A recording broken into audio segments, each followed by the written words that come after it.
अंतो कोडा कोडी जाहे संखे जसायर सहसे णुणा कम्माणठिदी ताहे ओवसम गुणम गहई। अब वापिस से वो आत्मीय दशा के साथ में कार्मिक दशा क्या है वो आचार्य कह रहे कि जाहे जब अंतो कोड़ा कोड़ी अंतः कोड़ा कोड़ी सागर प्रमाण जो सत्व था उसमें संखेज सायर सहस्र णुणा संख्या तो हजार सागर कम हो जाते हैं। क्या कम्माण ठिधि कर्म की स्थिति ताहे उस समय उपसम गुणम गहई उपशम गुण को यह जीव ग्रहण करता है। मतलब ये बता रहे कि जब चालू किया था अध प्रवर्तकरण अनिवृत्ति का अपूर्वकरण के समय सत्व था तो अपूर्वकरण के अंत में संख्यात गुणाहीन हुआ था। अब संख्यात गुणाहीन जितना हुआ था अनिवृत्तिकरण के प्रवेश के समय उससे और क्या होगा सत्व कर्म का घटेगा। घट घट करके कितना रह जाएगा और संख्यात गुणा कम रह गया। तो इसलिए उस बात को बताया जब हजारों सागर सत्ता में से कांडक घात के द्वारा नष्ट हो जाते हैं तब उस जीव के सम्यक्त की प्राप्ति होती है। या दूसरी तरफ से कह लो जब सम्यक्त प्राप्त होता है तो उसके पहले तक कांडक घात के द्वारा उस जीव के इतने इतने स्थिति कांडकों के द्वारा कर्म का सत्व घाता जाता है। कितने कर्म का सत्व घाता है? अरे कितने कर्म के सत्ता को नाशा है? 137 कम से कम 137। सोचो आप वो इतने सारे आपको डायग्राम्स बनाने हैं। ये सब हमने इतनी बार फैलवाए नहीं आप लोगों को जब पहला गुणस्थान या पहला जी गुणस्थान पढ़ाया था क्योंकि वो सब यहाँ काम करने के। इतनी गुण श्रेणी निर्जराएं इतना सारा कांडक घात वो स्थिति बंधापसरण में इतना सबका कम का अनुभाग कांडक घात उन प्रकृतियों का बढ़ता हुआ वो इतने सारे जो डायग्राम्स हैं वो आपको अब कॉपी में चित्रित करने हैं पहले समय का और दूसरे समय का। तो आपकी कॉपियाँ जो है वो पूरी बढ़ जाएगी। अब ये माँ ये बताया था कि पहले से 5वां प्राप्त करे, पहले से 4था प्राप्त करे, पहले से 7वां प्राप्त करे तो उनका स्थिति बंधापसरण और कम कम होता है। अब यहाँ पर सत्ता की अपेक्षा से बताते हैं कि किसका कैसा होता है। गाथा नंबर 98। तट्ठाणे ठिदि सत्तो आदिम सम्मेण देश सयलजमं पडिवज्यमाण गस्सवी संख्ये जगुणेण हीणकमो। तट्ठाणे उस प्रथमोषम सम्यक्त्व के प्राप्त होने पर ठिधि सत्तो जो कर्म का स्थिति सत्व है वह आदिम सम्मेण आदिम यानी प्रथमोपम पहला सम्यक्त्व उसके साथ में देश जमम सयल जमम यानी देश संयम और सकल संयम उसको पडिवज्ज माणगस प्राप्त करने वाले के संख्येज गुणेण हीणकमो यानी और संख्यात गुणाहीन होता है। मतलब क्या निकला कि कोई पहले से चौथे में गया तो उसको जो कर्म का सत्व बचा घट घट करके उसका जो सत्व है वो एक तरफ और उसकी अपेक्षा से कोई जीव है वह पहले से काय में गया, कहाँ पर गया? 5वें में। 5वें गुण स्थान का नाम क्या है? देश संयम। देश संयम यानी व्रति कोई दो कषाय के अभाव के साथ में है तो जहाँ उसकी प्राप्ति यदि कोई करे प्रथमोपम के साथ में तो उसको जो कर्म का स्थिति सत्व है वो और कैसा होगा? कम। कितना कम? संख्यात गुणा कम। वो 4 की संदृष्टि काय के लिए? संख्यात के लिए। 4 नंबर मतलब ऐसा नहीं कि 4 से भाग लगाना है, वो एक सिंबल है संख्यात को दिखाने के लिए। और अन्य कोई जीव है उसने प्रथमोपम सम्यक्त्व के साथ में क्या प्राप्त किया?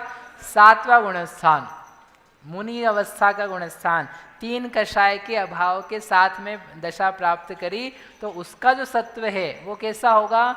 और भी कम होगा। क्यों और कम होगा? ऐसा कैसे हो रहा है?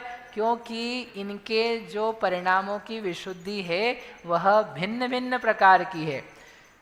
पहले से चौथे में जाने वाले की जो विशुद्धि है उसकी अपेक्षा पहले से पांचवें में जाने वाले की विशुद्धि कैसी है? अनंत गुना ज्यादा। व्रत लेकर के पांचवें में जाना पहले से, उसमें आपको विशुद्धि ज्यादा बनेगी, कर्म ज्यादा खटेंगे और गुणस्थान भी बढ़ेगा, आनंद भी ज्यादा आएगा। चौथे में ज्यादा मजा आता है कि पांचवें में ज्यादा मजा आता है? पांचवें में आता है। पांचवें में ज्यादा मजा आता है कि छठे सातवें में ज्यादा मजा आता है? छठे सातवें में ज्यादा आता है कि आठवें में आता है?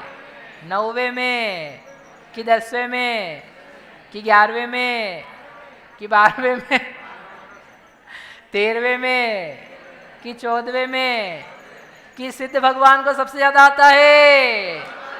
बोलो सिद्ध भगवान की। इसलिए पहुंचा है सिद्ध तक कि ये चौथे में अटक जाएंगे, नहीं तो सब ये बोलेंगे बस भैया हो गया, आपने तो इतना ही हो जाए बलिहारी है। अरे सिद्ध दशा तक, सिद्ध दशा तक जाना होता है। और इतना अच्छा भजन है, अभी नहीं सुना सकता आपको, लेकिन नहीं। चलो, इसी प्रकार देश संयम के अभिमुख जीव के विशुद्ध परिणामों से सकल संयम के अभिमुख जो जीव है उसके परिणाम आहा अनंत गुणे विशुद्ध होते हैं। बोलो दिगंबर मुनिराजों की। बहुत अच्छा, चलो आगे।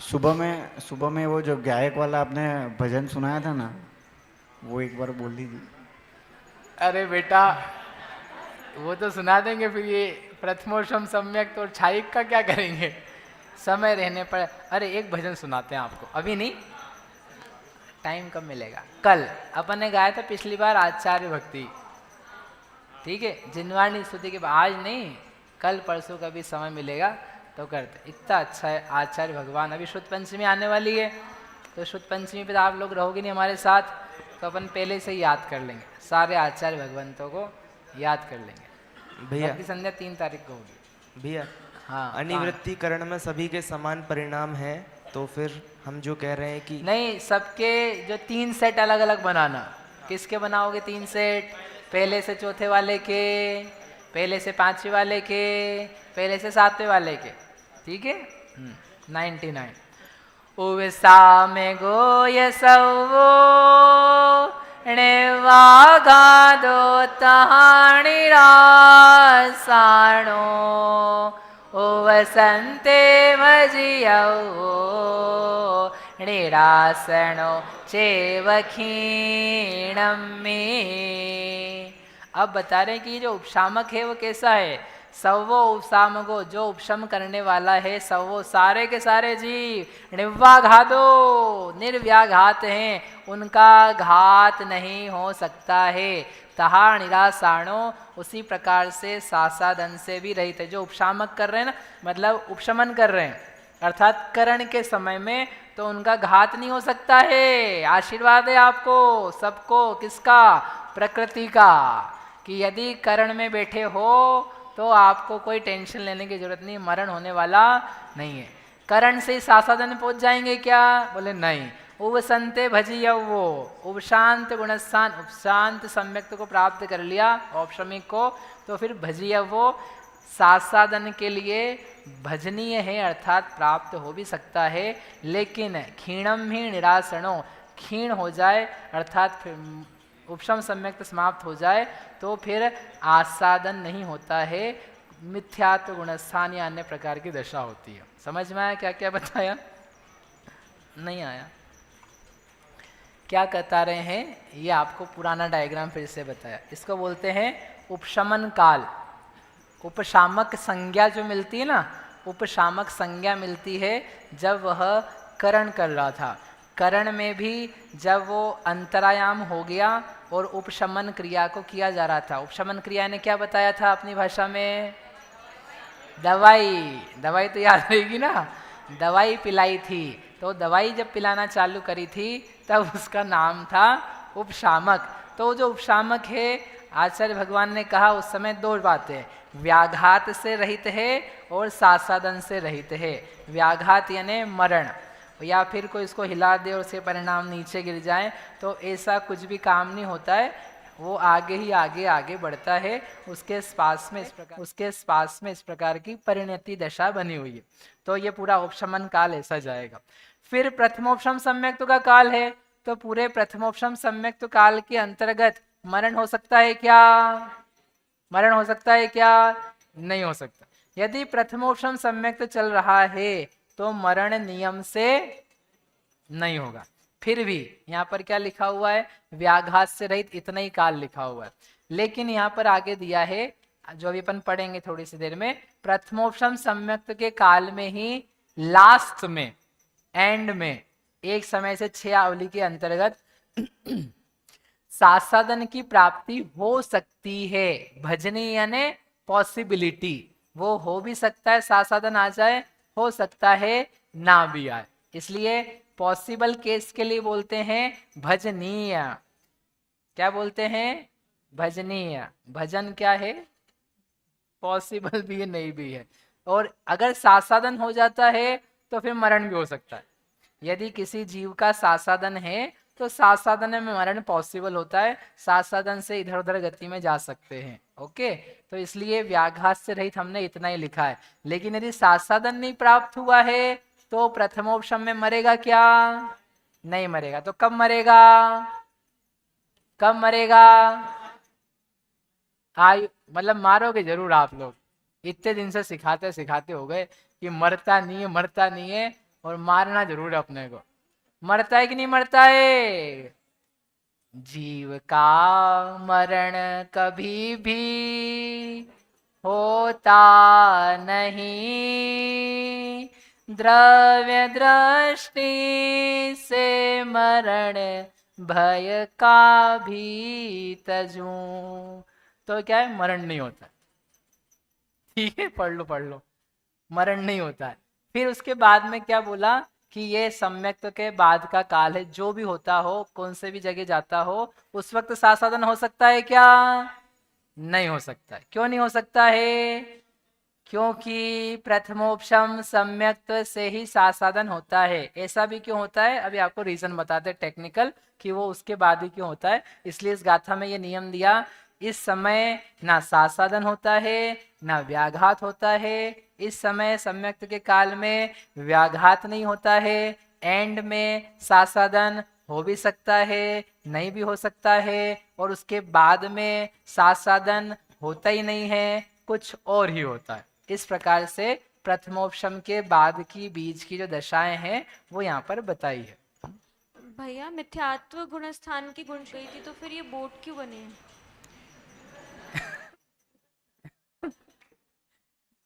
ये गुण श्रेणी निर्जरा जो है, ये उपशमन काल में बोट बनी हुई थी कि नहीं? पहले से निर्जरा हो रही थी कि नहीं? जो आपको अंतिम उद्दीरणा बताई थी वो बोट के आकार में थी। अच्छा शब्द है ऐसे, बोट के आकार में है कि वो चयहीन आकार में है। सुबह बताया था ना। तो वो अभी द्रव्य तो भर भर के बना हुआ है ना। अनिवृत्तिकरण का काल है ये अनिवृत्ति उपशमन कहाँ होता है? अनिवृत्तिकरण में। और उसके ऊपर जो थोड़ा सा काल था वो भी इसमें ही है। उसके ऊपर अनिवृत्ति के बाद वाला ये ना अनिवृत्ति के बाद तो अंतरायाम का काल है। तो ये क्रॉस क्रॉस मांड के दिखाएं, और सम्यक लिखा हुआ है। भैया हाँ। जब कोई जीव पहले से 5वें में जाएगा हाँ। तो वो 2 कषायों को सदवस्था रूप उपशम करेगा, 2 हाँ। कषाय चौकड़ी का। हाँ। तो वो अनंतानुबंधी का द्रव्य आगे दे रहा है संक्रमण करके, और अप्रत्याख्यान का आगे भी, मतलब आगे नहीं सजातीय में, हाँ। और अप्रत्याख्यानावरण के भी दे रहे हैं। हाँ। तो अप्रत्याख्यान का तो आगे दोनों में दे रहे हैं, अप्रत्याख्यानावरण संजुलन में। मिथ्यात्व अनंतानुबंधी का अप्रत्याख्यान में दे रहे हैं क्या? नहीं, उदय वाली सजाति में जाता है। तो उदय किसका है? दो ही का है। तो अनंतानुबंधी भी किस में जाएगी? प्रत्याख्यान और संजुलन में।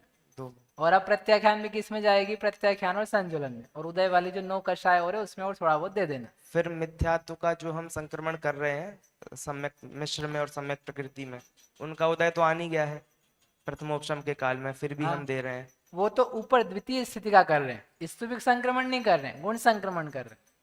आने के पहले कर रहे हैं क्या? द्वितीय स्थिति में कर रहे हैं। अच्छा, द्वितीय स्थिति। द्वितीय स्थिति में यहाँ तो है ही नहीं हमारे पास। गुण संक्रमण तो प्रथमोपशम के काल में है ना। हाँ, तो द्वितीय स्थिति का कर रहे हैं ना। अच्छा, द्वितीय स्थिति का बहुत ऊपर है, अंतर मुहूर्त बाद में। चलो, इस प्रकार से ये जो वगैरह थे वो आपको बताए। मरण की दशा नहीं बनती है, ये बढ़िया है। अब क्या होता है, सासादन नाम आया तो सासादन का स्वरूप बता देते हैं कि सासादन क्या चीज़ होती है, अच्छी चीज़ होती है कि बुरी चीज़ होती है। वो चढ़ाया था, अब उतारना भी पड़ेगा, क्या कर सकते हैं। जीवों की दशा विचित्र है, चढ़ाते हैं और कोई कोई जीव को उतारते भी कि ऐसा भी हो सकता है। सावधानी, दुर्घटना, क्या बोलते हैं, सावधानी हटी दुर्घटना घटी, इसलिए सावधानी बनाए रखें। एक ही बार का प्रवचन बार बार भी सुनाया जाए तो वो सावधानी के लिए, नहीं तो आप बोलो ये सुन लिया सुन लिया, सुन नहीं लिया है, सावधानी बनी रहे।